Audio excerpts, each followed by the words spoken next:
Nang ma-stroke at maging bedridden ng isang misis sa Rizal, isinoli siya ni Mister sa kanyang pamilya at kinuha ang kanilang baby. Agad namang to the rescue ang mga kapatid ni Mrs. para mabawi ang kanilang pamangkin. Pero where in the world na nga ba si baby? Matapos ang mahigit 4 na taong pagsasama, isinauli ni Joel na parang hiniram na gamit lang ang kanyang live-in partner na si Amelia sa pamilya nito. Ang dahilan, hindi na raw niya kayang alagaan si Amelia matapos nitong ma-stroke.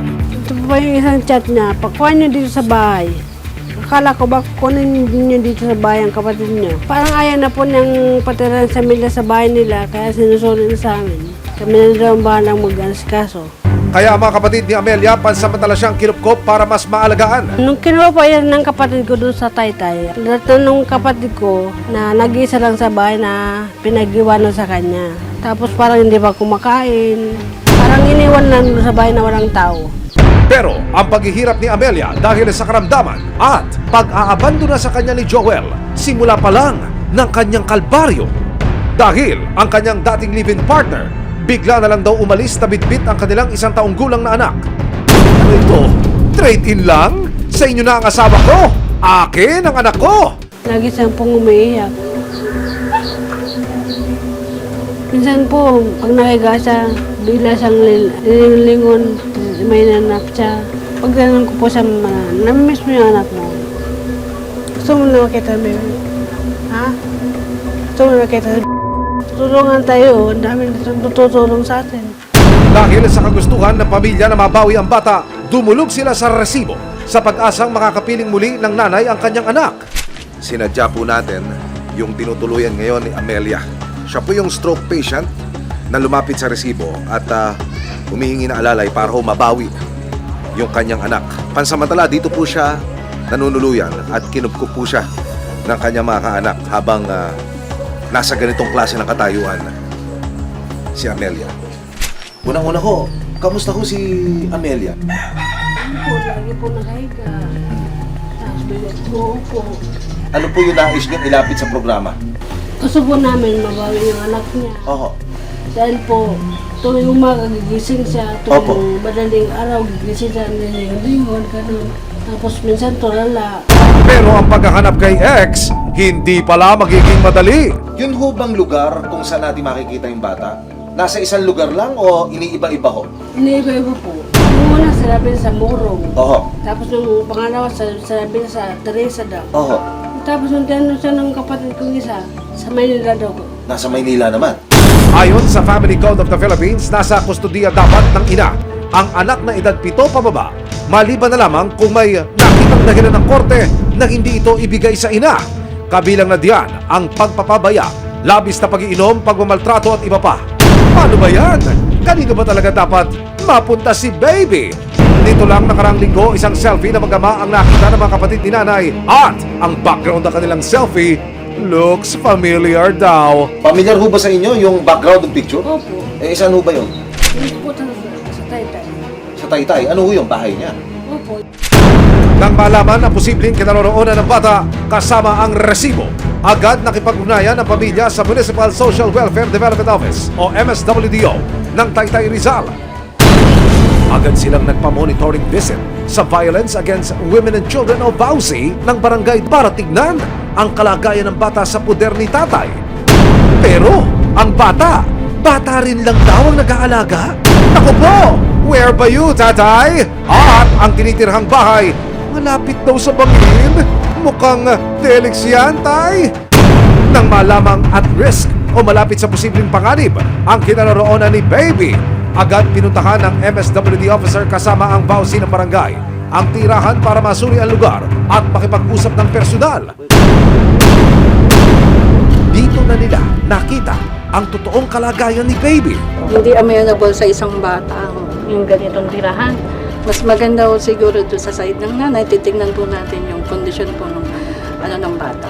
Masyadong open yung bahay. Mamaya may biglang pumasok, ano mangyari sa mga bata.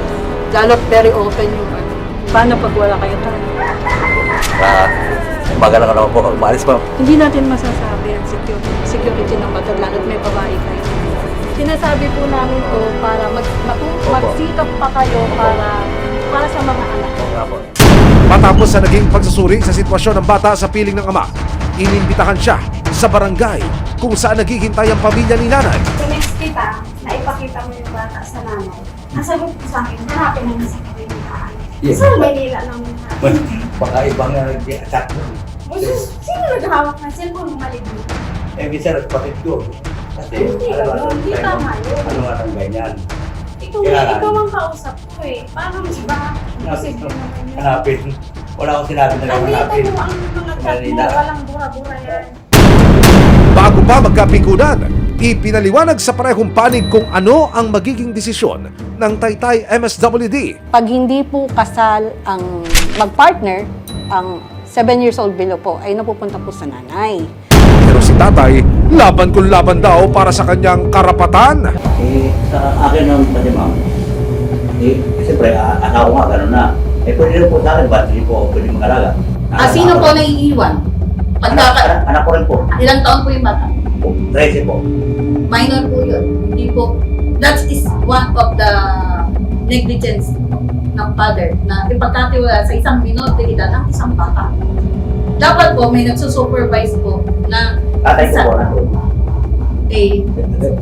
sa bibig nyo po nang galing na isang Opo, pero, 13 years old po ang nag-aalaga. Opo. Wala pong nagsusupervise. Tapos kinokontra nyo ngayon dahil nahuli po kayo. Parang kung magyari pa, dapat po, di ba, sa laray? Opo. Parang pumalaga na na eh, stop up. Susunod, saan nakakantong ang bawi anak serye na ito? Hindi kasi natural po yung society. Ang panunuyo at pakikipagkaibigan daw ni Sir, naawi pa raw sa pang-abuso ng maraming beses. Like, I love you. May ebidensya, resibo, walang lusot ang may retraso.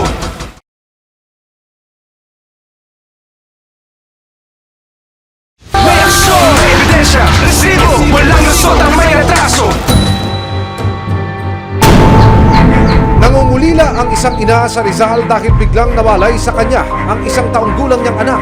Kinuha raw ang paslit matapos siyang maparalisa dahil sa stroke. Parang kung magyari pa, dapat po, di ba, sa laray? Opo. Parang pumalaga na na eh, stop up. Doon Ang karapatan po talaga ay sa ina. Ngayon, kung yan po ay para mag-aagawan po kayo, it's better na ipupul out po namin ng bata sa custody po ng MSWD. Pero don't worry tatay dahil sa ilalim ng batas, may mga karapatan ka rin bilang ama.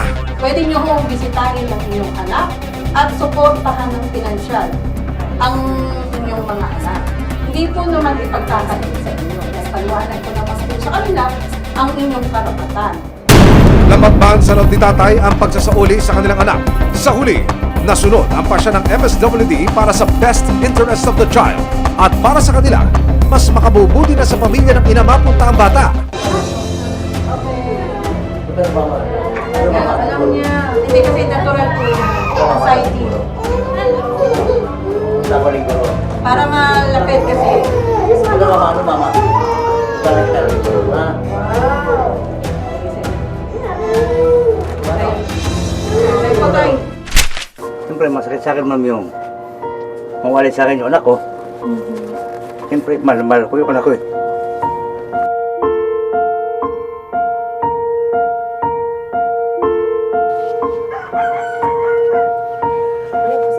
Oh, salamat, salamat.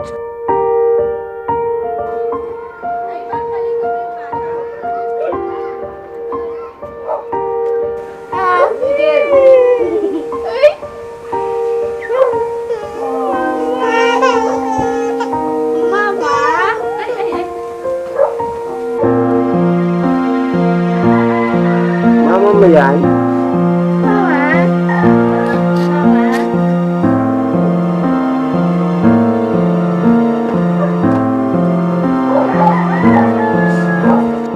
Magaling ka na. Siguro po, mapapawanatag na yung loob ko at kasama na niya yung kanyang anak. 5 araw mula ng personal nating makadaupang palad at idulog sa atin ang problema.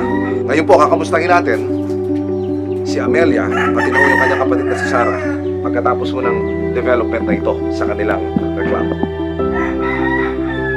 Kamusta po kayo? Buti na. Umigit na ang bata ho ay nasa poder niyo na. Opo.